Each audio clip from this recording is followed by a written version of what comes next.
بسم اللہ الرحمن الرحیم اللہم الہمنی رشدی وعیدنی من شر نفسی۔ فطرہ کے دو مسئلے۔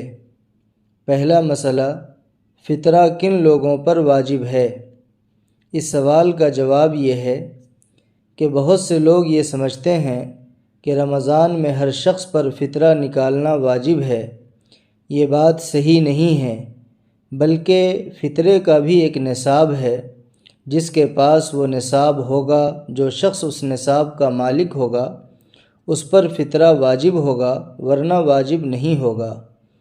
فطرے کا نصاب یہ ہے کہ آدمی کے پاس اپنی بنیادی ضروریات کے علاوہ 612 گرام چاندی یا اس کی قیمت کا کوئی سامان موجود ہو، چاہے اس نصاب پر سال نہ گزرا ہو۔ یہاں پر زکوٰۃ اور فطرہ میں فرق سمجھنا بھی ضروری ہے۔ وہ فرق یہ ہے کہ جس شخص پر زکوٰۃ واجب ہوگی اس پر فطرہ ضرور واجب ہوگا، لیکن جس پر فطرہ واجب ہوگا کوئی ضروری نہیں ہے کہ اس پر زکوٰۃ واجب ہو، اس لیے کہ زکوٰۃ سونا، چاندی، روپیہ پیسہ، مال تجارت اور کچھ مخصوص اموال میں ہی واجب ہوتی ہے۔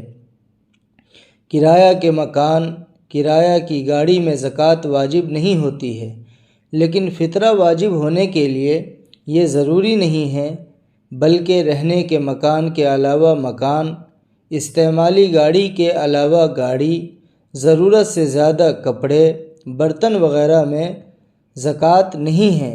لیکن اگر یہ چیزیں تنہا یا سب مل کر 612 گرام چاندی کی قیمت کو پہنچ جائے تو صدقۃ الفطر واجب ہو جائے گا۔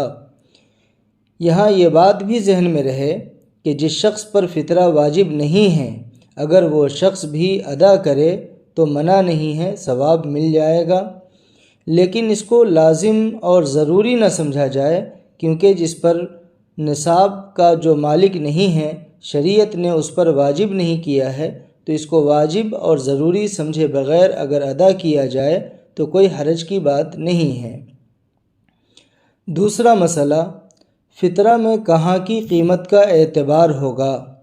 جواب، صدقہ فطر کی ادائیگی میں جہاں فطرہ ادا کیا جا رہا ہے وہاں کی قیمت کا اعتبار ہوگا، جہاں مالک ہے وہاں کی قیمت کا اعتبار نہیں ہوگا۔ مثال کے طور پر ایک آدمی گجرات میں ہے اور اس کا فطرہ کینیڈا میں نکالا جا رہا ہے، تو کینیڈا کی قیمت کا اعتبار ہوگا، گجرات کی قیمت کا اعتبار نہیں ہوگا۔ واللہ اعلم بالصواب۔